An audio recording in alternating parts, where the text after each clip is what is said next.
इस तरह से काम करता है और उसने काम करने में कौन सा प्रोसीजर अप्लाई किया। लेकिन मैं इस पे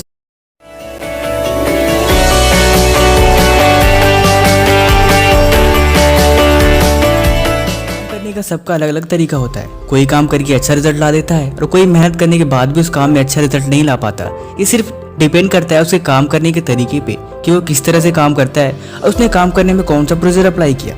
लेकिन मैं स्पेशली बात कर रहा हूँ फ्यूचर की होने वाले डॉक्टर्स की, और जो आप हो जिस वीडियो को देख रहे हो और समझ रहे हो। लेकिन मैं सिर्फ बात बताऊँ, चाहे कोई भी सपना हो या फिर कोई भी मंजिल हो, रास्ते सबके एक ही तरह से गुजरते हैं और वो रास्ता होता है मेहनत वाला। और मेहनत करने के साथ साथ उस पर आप किस तरह से काम कर रहे हैं, बस यही रास्ता डिसाइड करता है कि आपने जो फ्यूचर चुना है, चाहे वो डॉक्टर बनने का हो या फिर इंजीनियर बनने का हो या फिर दुनिया में कोई भी सक्सेस हासिल करने का हो, सबका तरीका एक ही होता है, मेहनत और लगन, और साथ ही साथ नॉलेज और इन्फॉर्मेशन। आप इन सारी चीज़ों को जितना ज़्यादा उस चीज़ में रास्ते में अप्लाई करोगे या फिर जितना ज़्यादा इन सारे समयों पे अपने समय को बर्बाद करोगे, उतना ही ज़्यादा और आपको चांसेस बढ़ जाते हैं कि आपके उन बर्बाद किए हुए समय को आप अच्छे तरह से रिजल्ट में निकल के आएगा। क्योंकि बर्बाद तो आप गलत तरीके से भी कर सकते हो, लेकिन अच्छे काम में समय को बर्बाद करना उसे बर्बादी नहीं कहते। लेकिन मैं स्पेशली बात करूंगा आज कुछ ऐसे पॉइंट की जो अगर आप अपने जाने अनजाने में इन गलतियों को करते हो तो आज से इन्हें अवॉइड करने की आदत डालनी चाहिए। क्योंकि सफलता के मार्ग में अगर आप बार बार आगे पीछे देखोगे या फिर गलतियां ही करोगे तो वहां पे पहुंचने के चांसेस बहुत कम हो जाएंगे। या फिर आप जो काम जल्दी कर सकते हो उसे इजीली और ज़्यादा लॉन्गली बढ़ा सकते हो और ये आपके लिए डिस्ट्रैक्शन खड़ा कर देगा। इसलिए लोगों से फालतू बातें बिल्कुल भी न करें।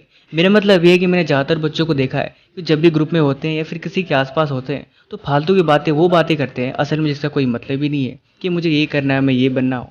फिर फालतू की बातें में ज़्यादा उनके मुँह से सुनाई देता है। लेकिन लोगों को उनको पता होना चाहिए कि लोग सुनना नहीं देखना पसंद करते हैं। इसलिए लोगों को एक्शन करके दिखाएं, काम करके दिखाएं, उन्हें बातें न सुनाएं। और दूसरी चीज़, एक बार में ज़्यादा काम करना ये आपकी सबसे बड़ी बेवकूफ़ी है।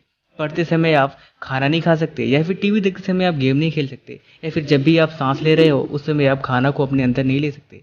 मेरा मतलब सिर्फ इतना ही है कि एक बार में सिर्फ एक ही काम अपने ऊपर ले। क्योंकि एक बार से मल्टीपल काम करने की कोशिश करना सिर्फ वो सिर्फ बेवकूफ़ी है और ये आपसे बिल्कुल इम्पॉसिबल है। अगर आप थोड़ा बहुत करने की कोशिश भी करते हो तो इसमें आपकी नुकसान है। क्योंकि आप जानते हैं अगर किसी चीज़ में आपको कंसंट्रेट नहीं है, आदमी का शरीर सिर्फ एक बार में एक ही काम को कर सकता है। इसलिए पढ़ने बैठे तो सिर्फ पढ़ाई करें, किसी और चीज़ को फोकस न करें और ना तो दिमाग में लाने की कोशिश करें। क्योंकि मैं जानता हूँ पढ़ते समय, याद करते समय किसी और चीज़ की आना ये स्वाभाविक है, लेकिन इनसे डिस्ट्रैक्शन से दूर होने के ऑलरेडी हमारे चैनल पे वीडियो है, आपको डिस्क्रिप्शन में लिंक है, वहाँ पे जाकर देख सकते हैं। उससे ज़्यादा ये है कि आप ज़्यादा ना सोचें, क्योंकि कोई भी काम अगर करने की सोचे हैं तो उसे करके ही रहें। क्योंकि अगर आप सिर्फ बातों को सोचते हो, कोई एक्शन नहीं लेते, तो उन सारी बातों को करने का कोई मतलब ही नहीं होता। इसीलिए सोचने से ज़्यादा एक्शन पे ध्यान दो। थोड़ा ही प्लान बनाएं और हर काम करने से पहले एक छोटा सा प्लान बनाएं कि मुझे क्या करना है, कैसे करना है। क्योंकि बिना प्लान के कोई काम करना सिर्फ और सिर्फ एक नासमझी होती है और इस काम का कोई रिजल्ट उतना अच्छा नहीं आता। इसीलिए चाहे पढ़ने बैठना हो या फिर कोई ज़िंदगी का सफ़र तय करना हो, उसके पहले एक प्लानिंग छोटा सा जरूर तैयार करें कि मुझे आज क्या करना है, कैसे करना है। इसीलिए ये आपकी अच्छी हैबिट में सबसे हैबिट होगी।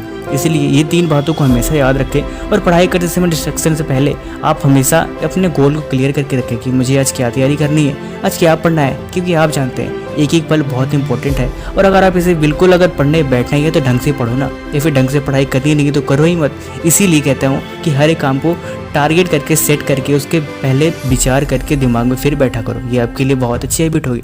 आगे वीडियो को कैसे लिए कमेंट जरूर बताना।